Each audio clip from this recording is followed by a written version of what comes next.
SNAP benefits reach more than 41 million low-income Americans and collapse by November 1st. The Department of Agriculture said it would not use $6 billion in contingency funds to pay for SNAP benefits. They said over the weekend that the well has run dry. 25 Democratic-led states and the District of Columbia filed a lawsuit in a federal court in Boston today.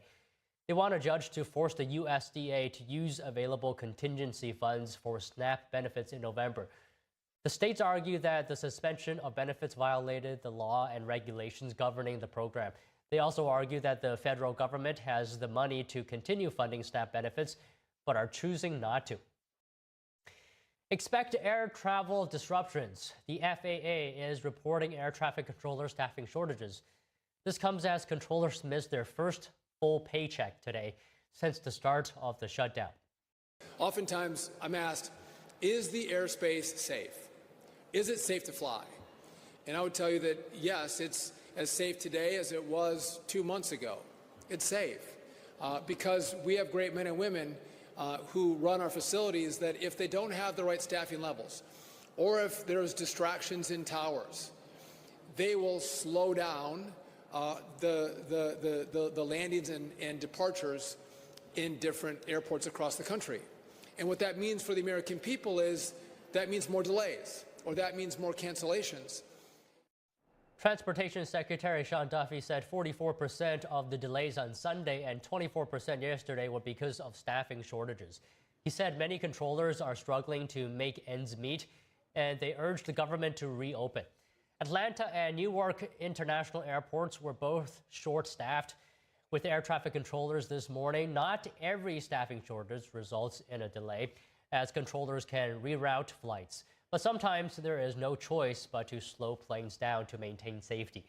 Controllers are considered essential staff and must work during the shutdown despite not being paid. Food stamps are set to be paused next month, and air traffic controllers are now missing their full paychecks due to the ongoing government shutdown. Joining us to discuss is Mike Leon, host of the Can We Please Talk podcast and director of strategy at the Free and Equal Elections Foundation. And we have Tony Kinnett, national correspondent for the Daily Signal and host of the Tony Kinnett Cast radio show and podcast. Good to see you guys. Tony, I'll start with you. We did, in fact, miss you last week. You had other things to take care of. But give us your reaction here, if you wouldn't mind, to the latest news of a group of Democratic-led states, 25 of them, in fact, filing a lawsuit to stop the Trump administration from suspending food stamps. And they're saying they want the administration to use contingency funds. Where do you see this going? Good to be back with you guys. I will say that my initial reaction to all of this, especially the lawsuit side, it's very short-sighted. The contingency funds that are currently with the U.S. Department of Agriculture are required for certain recoveries after natural disasters. Of course, right now we have the hurricane that's tearing up the Caribbean. There are concerns as we get into the swing of hurricane season that those kind of agricultural funds might be needed to refurbish certain rural areas in the farming communities of the southeastern United States. That's, of course, been stated by one USDA executive. There are some concerns with having used this before. There's some legal precedent from the early aughts that says, hold on just a minute, to put it kind of in short there. So I'm not really sure if that's really going to be the move here. But I agree with Senator John Fetterman, a Democrat of Pennsylvania, probably the most in this. Open the government back up and then start having the discussions about health care legislation. The House, again, certain moderate members of the Republican Party have been willing to come forward and fund certain subsidies and things of that nature in the short term. This is a really rough look. Every poll that I've seen right now suggests that trying to use SNAP as a lever against the Republicans is already backfiring, and it hasn't even stopped its funding yet. So, Mike, let me go to you. What do you think of the situation here with the lawsuit? Agriculture Secretary Rollins has responded saying that USDA does not have the $9.2 billion it would require. And as well, the agency has said that it can't use the contingency funds because the pending pause is not an emergency. Your thoughts? Yeah, good to see you guys both. Again, in terms of, obviously, I'm not a legal analyst or anything like that, but I'm sure that they've met with their lawyers and consulted them and went through all the legal remedies that they could in terms of trying to get the administration to administer these funds. Because like you said, Don, before we hopped on, there's 40 plus million people that rely on these services, right? And they're mostly in red states like Florida, Texas. Those are the states where a lot of folks are going to be impacted by not being able to access this. So in terms of the legal options and avenues, I don't know if I would use the word short-sighted, but I would say that it was vetted by a legal team to see if this was one preventative way to try to get the administration to do this. I mean, again, what's been spent on this program is less than 2% of the federal budget. So in terms of the politics part of this, Don, I mean, Tony kind of touched a little bit about what John Fetterman said and some of the aims back at Republicans. I got to push back on that, Tony, because it doesn't help to put ads with TSA, with Kristi Noem saying that this is all Democrats' fault. We know right now Republicans could open up the government if they went with the nuclear option and did what Democrats wanted to do during the Kyrsten Sinema, Joe Manchin days. And then obviously we would have a way different way of governing in D.C. with respect to the Senate, but the government could be opened back up. I do agree, though, that we need to stop talking into microphones, not us three, the folks like Mike Johnson, like the John Fettermans, and you need to meet in a room because there are no rules right now that say that you can't meet. There's no prohibition against meeting right now. So for Mike Johnson to say in that package before we hopped on that he wasn't going to meet with Chuck Schumer in a room with 4 people because it takes more than that, I agree with the principle of it, sir, but I don't agree with the execution of it. It's time for you guys to negotiate. There are people that we're putting lives at risk, not only in SNAP benefits, air traffic control. I'm flying on a plane next week to go watch my brother get married. Like those folks right now are working without pay, or there are people that are not working their shifts. We're putting people's lives at risk when the government is not open by not having these programs available to folks, by not having these employees get compensated or not even being at their jobs. So it's time to get back in a negotiating room, stop jumping on every Sunday show that you can find and talking about this problem and actually get in a room and solve this problem, both parties. So Tony, what do you think? I would imagine this could be a very difficult time for many Americans. Are we seeing a moment right now where, political fights in Washington is translating to real world human consequences? Well, I mean, that's really the key. It's not exactly as though both parties are saying, no, we're not moving on this one. Again, there have been Republican measures to pay troops, to extend funding. This is the first time in our government's history we've had a simple, straight, down the line, clean resolution proposed. And the opposition party in the Senate, not meeting that 60 vote threshold, as Mike alluded to, just simply said, no, we want all of this extra stuff. We want these temporary programs extended. And Republicans said, well, we'll talk about that, but here's this clean, continuing resolution. And they said, no, it's not in Mike Johnson's purview to sit down and broker a brand new deal. It's on the line. Democrats, again, well, I shouldn't say all Democrats. Many of the Democrats have said no, and they're not meeting that 60 vote threshold because of it.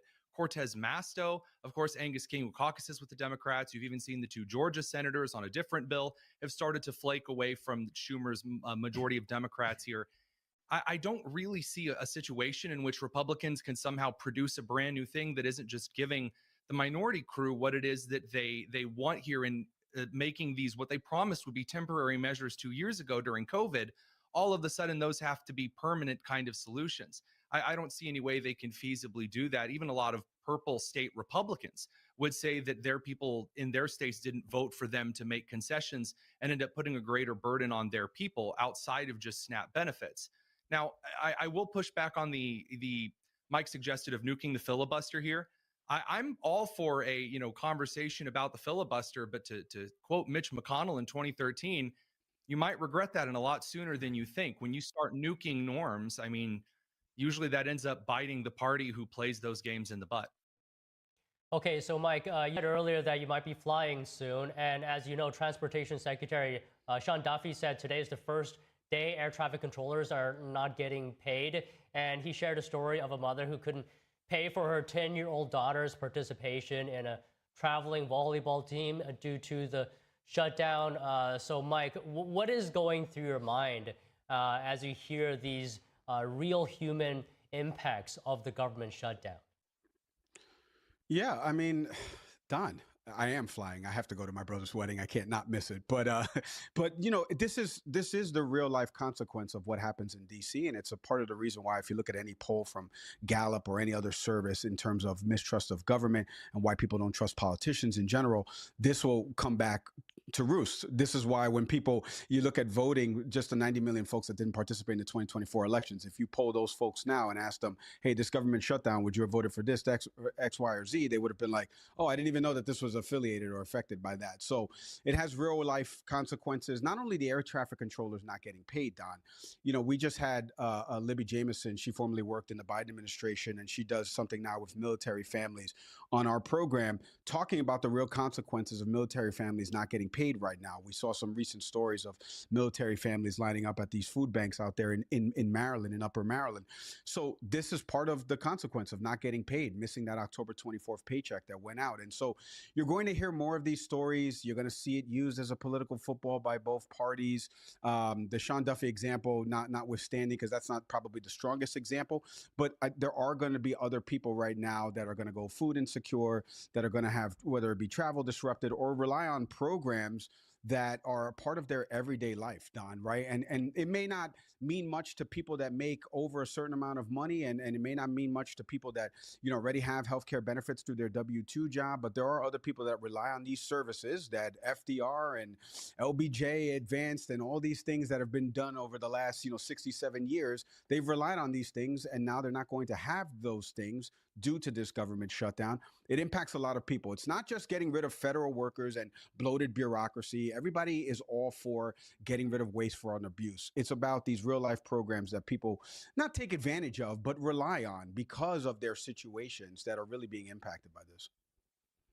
So, Tony, I want to hear what you think on this same question. What are you thinking, when controllers are being forced to consider second jobs just to make ends meet? Well, I mean, I think that's a very dangerous game that you play. That's one of the reasons why that, again, whether it's an air traffic controller, where we're looking at the TSA, where we're looking at security measures, we're looking at government agencies, again, what Mike alluded to very correctly, in all of the programs that, for example, military families use in order to get certain benefits. Those are things that, by the way, I would say traditionally some of what would be considered on the back end of perhaps too government forward programs that are too open and accessible to those who might abuse the system. This is something that Republicans have traditionally been hawkish on. And in this case, Republicans chose not to be as hawkish and say, you know what, clean resolution, the Biden spending levels, here you go, we'll pass it through. And then some Democrats joined in and said, yep, continue, keep it on through, talk about things on the back end. Only one Republican abstained, and that's Rand Paul, and that's because he's more libertarian principled than the Gadsden flag. And so when it comes to looking at this particular instance in American society, I would love to say both parties are at fault here. I'm more than happy to do that. Gets me views when I get out there and say you're all awful. But unfortunately, this really isn't a case I can do that. They passed the clean resolution. There were Democrats who flaked in the House. Jared Golden from Maine is one of them. Now we look over in the Senate. Democrats have flaked over along with the Republicans to pass this continuing resolution, and they're not. And regarding Mike's point about polls and Americans not trusting in government, every single poll, from the Harvard Harris all the way to the Reuters Ipsos, all the way to the Real Clear averages, show that Americans are pretty well above board here when it comes to recognizing who's holding out. I don't think you need to get in a back room for that.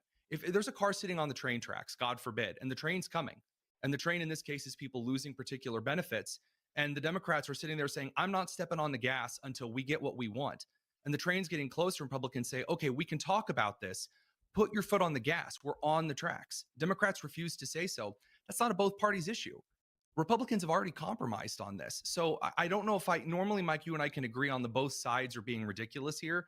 I just don't think that I can kind of say that the scale is as close to 50-50 in being childish for political theater here. But and don't get me wrong, I know that Sean Duffy and transportation does that from time to time for sure. Yeah. Let me just piggyback real quick, because continuing resolution just means 45 more days. So in that train analogy that you gave, if I tell you right now, the train's coming down the track, actually, wait a minute, we're going to do it in 45 days. We'll be back at this train being on the track. The train's still on the track. The train is still coming. All you're saying is you're allowing more time to negotiate, but that doesn't do anything, because that's just punting. That's just moving it down the block. And the problem I have is right now is Republicans are saying they want bipartisanship. Yet there are some Republicans like Josh Hawley, like Rick Scott, that say, hey, we'll just do the nuclear option and we'll just do that. And then there won't be any more bipartisanship. So which one is it? If you want bipartisanship, let's go meet. That's what bipartisanship is. Bipartisanship is meeting. I agree with you that Democrats right now but they're in the minority. For months, I heard months on end from surrogates that there was a mandate. The federal government is now in control. The House, the Senate, the presidency, it's all Republican led. The mandate of the American voters was to have the Republicans in control of the government. Well, this is the minority party right now. I know 53 plus 7 is 60, but you have an option to be able to A, open up back the government and not do anything with Democrats anymore. And B, your solution of a continuing resolution just punts it to 45 days from now, where you and I would be on a panel in mid-January seeing who's to blame for this. So it actually doesn't solve anything. All it does is just continue to move it down the pike. And that's the problem I have. It's like, if you want the true bipartisanship, don't go on Sunday shows with ABC News with Jonathan Karl and talk about that it's Chuck Schumer's fault that the government's not open. You should be meeting with Chuck Schumer that Sunday. You shouldn't even be at the ABC studios. He's already turned down those meetings. That's going into a meeting with Chuck Schumer and saying, okay, pass the continuing resolution. He says no. They've already done that. They've already done those meetings. Chuck Schumer saying they need to get into a back room in a closet with us and agree on this. And they refuse to move. Republicans have already compromised. I've already seen Mike Lawler's bill in the House. I've already seen measures in the Senate. Nuking the filibuster is not a negotiation tactic here. And I agree with slapping at Scott and Hawley here. Hawley being quite the populist who's willing for a kind of will of the people approach on the Republican line, who are not leading conferences in the Senate. The populist voice who says, fine, we'll just nuke the filibuster because we don't want SNAP to go away. I mean, a 45-day extension is better than seeing SNAP and air traffic control go out right now. It's a trolley problem. There is no actual solution here where all of a sudden Republicans and Democrats act responsible. I mean, we have to Kissinger this or the benefits go away. And I was told the Democrat Party was all about understanding that people have real needs and people are going to suffer and they're going to hurt and it's going to be terrible. And all of a sudden the bleeding heart liberals have gone out to pasture and they're hanging military families out to dry. I was told that was the party who never hung people out to dry. And all of a sudden it's colder than a third showing on an off-Broadway show. So at this point, I'm wondering, where does the theatrics stop and when do we actually look at the pragmatism here? Because I'm just not seeing it. And maybe that is where we get to the filibuster nuking thing, which I still would turn down. I think the filibuster should be amendmented. And then, of course, we'd have to discuss, how that looked on the other end. But I think it's more of a trolley problem than, perhaps is currently allowed. Okay, great points raised by both of you. I'll just end with Mike today since, Tony, I started with you. Any final thoughts? That's right, Tony. I get to finish this segment. Forget about that. That's right. I want to read you something Nancy Jacobson said, my friend over at No Labels. I think you know who she is. She wrote this in The Hill. She said, there are 3 reasons this scenario is becoming more likely in terms of potentially forcing the nuclear option. But she said very cleanly, Tony, Democrats have no leverage. In any negotiation, leverage only exists when the other side wants something. President Trump doesn't place a high value on reopening the government. To him, a shutdown is an opportunity to act unilaterally, to fire government workers and save money. So back to the overarching premise of what you mentioned, right? We could blame Democrats because they offered the 7 votes to get you to 60.